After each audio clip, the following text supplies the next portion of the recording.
Aujourd'hui, je vous donne 2 astuces pour gérer votre compta, et ce, même si vous êtes nul en maths, en tableur Excel et que vous détestez les chiffres à virgule.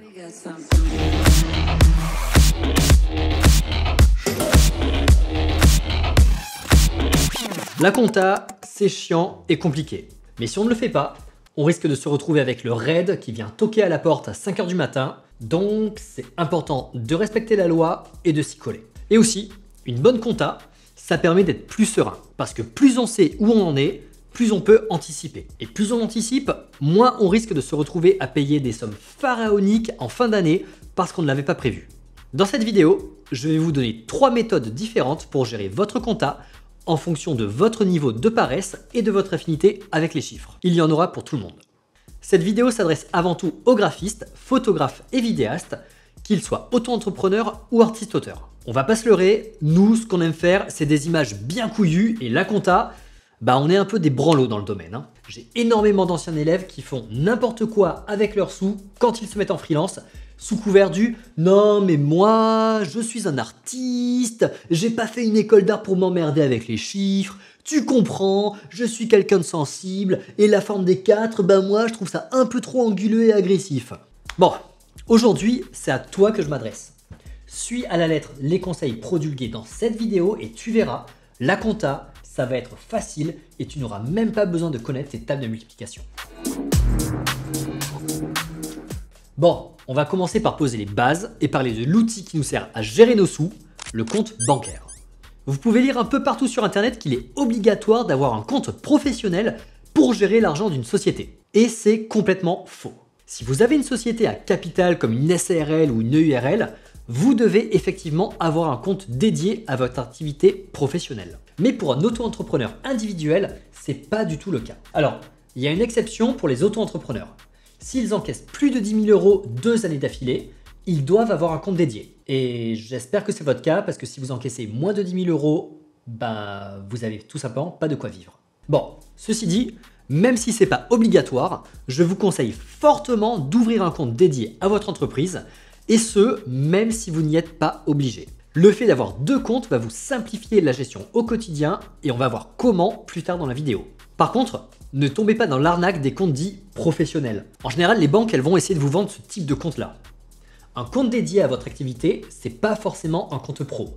C'est juste un autre compte bancaire qui peut être un compte courant. Et vous pouvez d'ailleurs l'ouvrir dans la même banque. Et ça, c'est pas moi qui le dis, mais c'est le site economie.gouv.fr. Voilà, c'est quand même assez officiel comme source. Un compte bancaire dédié n'est pas un compte professionnel. En pratique, il s'agit d'un autre compte personnel uniquement relié à votre activité professionnelle. Ce compte est distinct du compte courant que vous utilisez pour vos dépenses privées afin que les transactions personnelles et professionnelles soient bien différenciées. Voilà, donc les comptes pro à 80 € par mois sans carte bleue ni relevé de compte dématérialisé, vous oubliez. Les banquiers sont des vieux vendeurs de tapis prêts à tout pour gratter un petit peu d'argent, alors juste ne les écoutez pas. Personnellement, je vous conseille d'ouvrir un second compte courant dans une banque en ligne gratuite.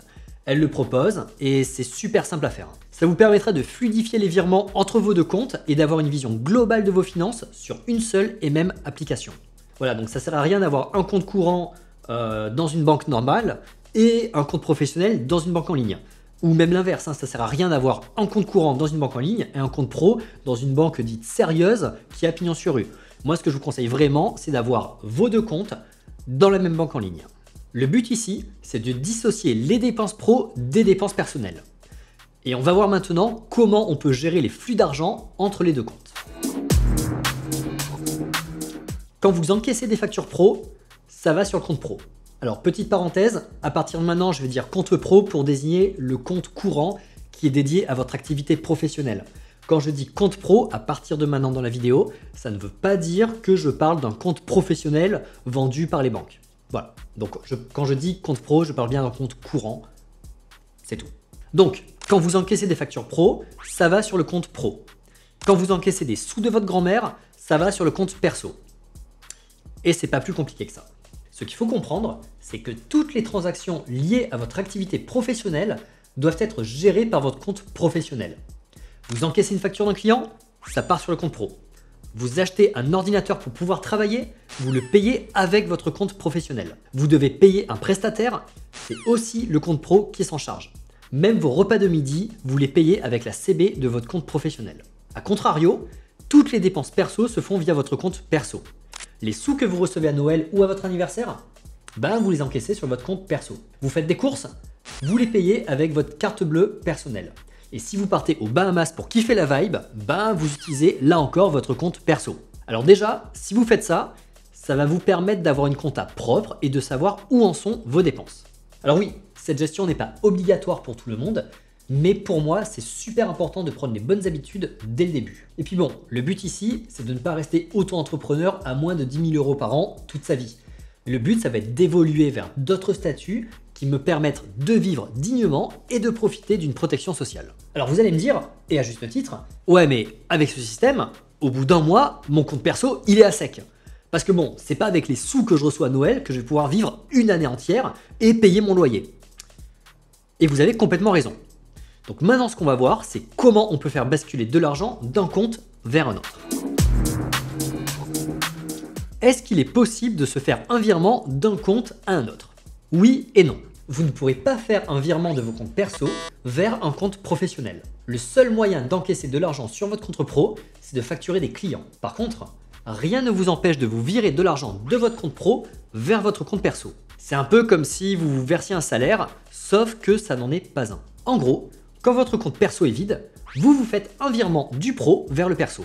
Et vous pouvez continuer à vivre. Vous n'êtes pas obligé de vous faire un virement régulier, tous les mois, du même montant. Vous êtes indépendant. Vous n'avez pas à penser en termes de salaire. En ce qui me concerne, je ne me fais des virements que quand j'en ai besoin. Certains mois, je me verse 500 € et d'autres 3000 €. Surtout en été quand je pars en vacances. Pour récapituler, la logique, elle est la suivante. Sur mon compte pro, j'encaisse mes factures et je paye tout ce qui est lié au pro. Sur mon perso, j'encaisse les sous de la famille et je les utilise pour faire mes courses. Quand mon compte perso est vide, je l'alimente avec mon compte professionnel. Et en aucun cas, je fais un virement de mon compte perso vers mon compte pro. Ça fonctionne dans l'autre sens. Mais bon, en même temps, vous êtes censé gagner plus d'argent en pro qu'en perso, donc ça ne devrait pas arriver. Bon, maintenant qu'on est bien clair sur la gestion des comptes, on va voir comment gérer les taxes. Bon, maintenant on va voir comment être sûr d'avoir suffisamment d'argent sur son compte pour payer les diverses taxes que l'État va nous demander. Et surtout le but, c'est de jamais se retrouver avec pas assez d'argent sur son compte pro et du coup d'être en carafe pour pouvoir payer l'État. Parce que oui, il y a des grands moments dans l'année, des moments très festifs, où l'État va vous réclamer des sous et des fois ça peut s'élever à plusieurs milliers d'euros. Je pense notamment à l'IRSEC, à l'URSSAF, mais aussi aux impôts sur le revenu. C'est la sainte trinité vengeresse du bras armé de la République qui sert à payer nos écoles, mais pas nos profs, nos hôpitaux, mais pas nos infirmières, et la recherche, mais pas les chercheurs. Faut pas déconner non plus. Bref, si vous n'avez plus rien sur votre compte à ce moment-là, vous êtes dans la merde. Alors, je vais partir du principe que vous ne savez pas ou ne voulez pas faire de calcul. Après tout, on est des artistes, donc forcément on est nul en maths. Je vais vous présenter trois méthodes. Je vais vous présenter 3 manières de gérer votre compta en fonction de votre affinité avec les chiffres. Si vous avez suivi mes conseils, vous avez souscrit à une banque en ligne. Et du coup, vous pouvez créer autant de comptes ou de sous-comptes que vous voulez, et ce, gratuitement. On va donc créer un 3e compte bancaire ou un sous-compte à votre compte pro si votre banque vous le permet, et ce compte-là va servir à gérer les taxes. En gros, quand vous encaissez une facture, vous virez 50% du montant sur ce 3e compte. En faisant ça, quand l'État vous réclamera des sous, vous aurez forcément de quoi payer. Alors 50% ça peut paraître beaucoup, mais il ne faut pas oublier qu'on a l'IRSEC, on a l'URSSAF et on a aussi les impôts sur le revenu. Donc en fait, les gens qui pensent qu'ils n'ont que 30% d'impôts à payer, c'est faux. En général, on a 30% plus l'impôt sur le revenu. Et pour les artistes auteurs, en général, on a 18%, plus l'IRSEC qui s'élève entre 4 et 8%, et en plus de ça, l'impôt sur le revenu. Et pour peu que vous soyez propriétaire, va y avoir la taxe foncière aussi à payer. Donc 50%, c'est un bon chiffre pour être sûr de pallier à toutes les situations. Alors, ça peut paraître frustrant de mettre la moitié de ce qu'on gagne sur un compte et se dire que cette somme, on ne la touchera pas, mais croyez-moi, ça va vous éviter pas mal de sueur froide en août et en décembre. Et si vous ne pouvez pas ouvrir un 3e compte et que vous êtes un petit peu joueur, La seconde technique, elle est pour vous. Une autre astuce consiste à avoir de la trésorerie. En gros, vous faites attention à avoir toujours une somme d'argent conséquente sur votre compte pour pallier à tous les soucis. Si vous débutez et que vous ne gérez pas la TVA, 10 000 € de trésorerie suffisent. Avec ce montant, vous pouvez faire face à plusieurs coups durs comme les impôts et le vol de votre ordinateur par exemple. Oui, ça sent le vécu. Donc, si vous avez moins de 10 000 € sur votre compte, vous dépensez le moins possible et vous faites en sorte d'économiser. Et si vous en avez plus, vous pouvez profiter un petit peu de la vie. Ce qui est important ici, c'est de toujours avoir ces 10 000 € sur votre compte au cas où pour prévoir les gros décaissements des impôts. Avec cette technique, vous n'avez pas à vous soucier de faire des virements de 50% des factures encaissées. C'est plus simple à gérer. Par contre, attention, ça peut être tentant de taper dans sa trésor pour se faire plaisir. Et croyez-moi, c'est vraiment pas une bonne idée. Donc si vous ne savez pas dire non au sucre ou à toute autre substance addictive, oubliez la règle des 10 000 € et restez sur la première. Et si vous gérez la TVA, montez la trésor à 20 000 balles. Parce que oui, la TVA c'est des montants ahurissants à rembourser en fin d'année. Et perso, j'ai déjà eu 10 000 € de TVA à rembourser en même temps que l'URSSAF et que les impôts sur le revenu. Et ça fait une sacrée somme, hein. Et je peux vous dire qu'au final, j'étais quand même bien content d'avoir prévu le coup avec mes 20 000 € de trésorerie. Alors pour ceux qui trouvent que 10 000 € c'est énorme, je vous renvoie à ma vidéo « Comment calculer un devis quand on est freelance ». Si vous appliquez des tarifs convenables, vous allez vite arriver à 10 000 € facturés, ça je vous le garantis. Bon, ces deux premières techniques, elles fonctionnent assez bien. Je les ai d'ailleurs appliquées à ma comptabilité pendant plusieurs années quand je débutais. Mais bon, c'est un peu de la bricole quand même, hein. Et surtout, elles ont un point négatif, c'est l'effet yo-yo. En début d'année, vous allez avoir l'impression d'être méga riche en cumulant des dizaines de milliers d'euros sur votre compte. Mais arrivé en été, vous rendez tout à l'état. Et bon, ça fait son petit effet sur le moral quand même, hein. Et après, vous vous mettez la pression pour remplir votre trésor qui repartira l'été prochain ou même en décembre aussi. Du coup, avec le temps, j'ai préféré mutualiser mes charges et mes taxes au mois quand c'était possible. Je paye maintenant la TVA au mois et idem pour l'impôt sur le revenu. Alors oui, j'ai moins d'argent sur mon compte et bon, je peux un peu moins me la péter quand il y a des petits curieux qui regardent par-dessus mon épaule pendant que je check mon compte sur mon application bancaire. Mais bon, j'ai surtout moins de surprises arrivées en août. Ça ressemble un petit peu à une logique de salarié et je suis aussi obligé de passer par un comptable pour être sûr que ce soit bien fait, mais au final, ça me permet de dormir sur mes deux oreilles. Au final, ce que je vous conseille, c'est de trouver le système qui vous convient. J'ai conscience que la technique des 10 000 € et celle des 50%, elles sont pas idéales. Si un comptable regarde cette vidéo, il y a de grandes chances pour qu'il m'insulte et me maudisse sur plusieurs générations.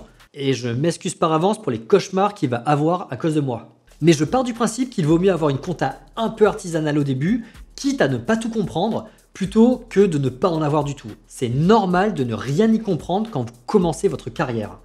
Et encore plus si vous le faites dans la vingtaine ou après une longue période de salariat. Alors, ne paniquez pas, appliquez mes conseils et vous verrez qu'après quelques temps, vous deviendrez suffisamment carré pour avoir une compta irréprochable.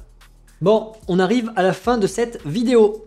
Si vous avez des questions, n'hésitez pas à les poster en commentaire. Je m'efforcerai d'y répondre assez rapidement. Et si cette vidéo vous a été utile, n'hésitez pas à la liker pour la faire remonter dans l'algo et à la partager si vous avez des branquignoles dans votre entourage. Et si c'est pas fait, je vous invite à regarder mes précédentes vidéos qui parlent du calcul du devis ou encore des différents statuts qui nous sont proposés en tant que freelance. Sur ce, je vous laisse. J'espère que vous allez facturer gros, que vous allez facturer lourd et que vous allez mettre ça sur un compte à part.